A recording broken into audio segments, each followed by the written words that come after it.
கடவுளே வந்து தீர்வு சொன்ன உண்மை சம்பவம் இது. நடந்த இடம் தவன்கரை, கர்நாடக மாநிலம். பீமாராவ் ஓர் வழக்கறிஞர். அவர் மனைவி கோபிகாம்பாள் பக்தி மனம் கொண்டவர். ஆனால் பீமாராவுக்கு கடவுள் நம்பிக்கை கிடையாது. அவர் திறமை மீதே நம்பிக்கை அதிகம்.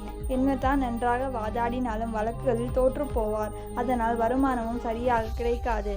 ஒரு நாள் நீதிமன்றத்தில் இருந்து வீட்டிற்கு திரும்பி வரும்போது பெரியவர் ஒருவர் மந்திராலய மகானான ஸ்ரீ ராகவேந்திர பகவானை பற்றி கூறிக்கொண்டிருந்தார். அதை கேட்ட பீமாராவ் உடனே அங்கு சென்று கேட்டார். அவர் கூறியது யாதெனில், ஸ்ரீ ராகவேந்திரரை சரணடைந்தால் அந்த வினாடியே அவர் காப்பாற்றுவது சத்தியம் என்றார்.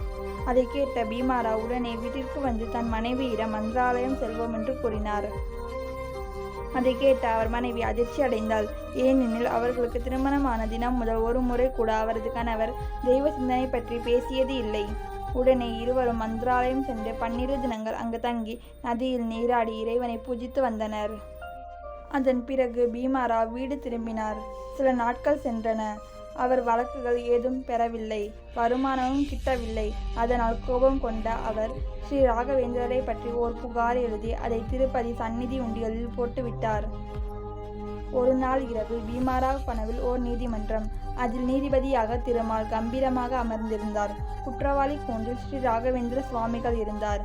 நீதிபதி கேட்கிறார், ராகவேந்திரா, பீமாராவ் மந்திராலயம் வந்து உனக்கு சேவை செய்தும் நீ ஏன் அவனை காப்பாற்றவில்லை?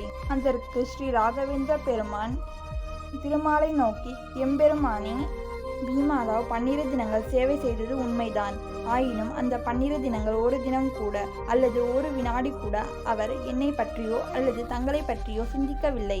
அவர் மனம் முழுவதும் நீதிமன்றம், பணம், எதிர்காலம் என எதிர்கால வாழ்க்கையை மட்டுமே சிந்தித்து கொண்டிருந்தது.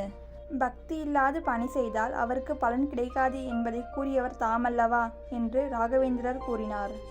அதை கேட்ட திருமால், ஆம், நீ கூறுவது சரிதான். குற்றம் பீமாராவின் மீதுதான் ராகவேந்திரா, உன் மீது இல்லை என்று தீர்ப்பளித்தார்.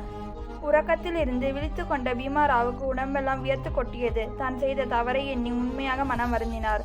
அன்றிலிருந்து ஸ்ரீ ராகவேந்திர சுவாமிகளை பக்தியுடன் ஆராதித்து வந்தார். வறுமையும் விரைவில் நீங்கியது.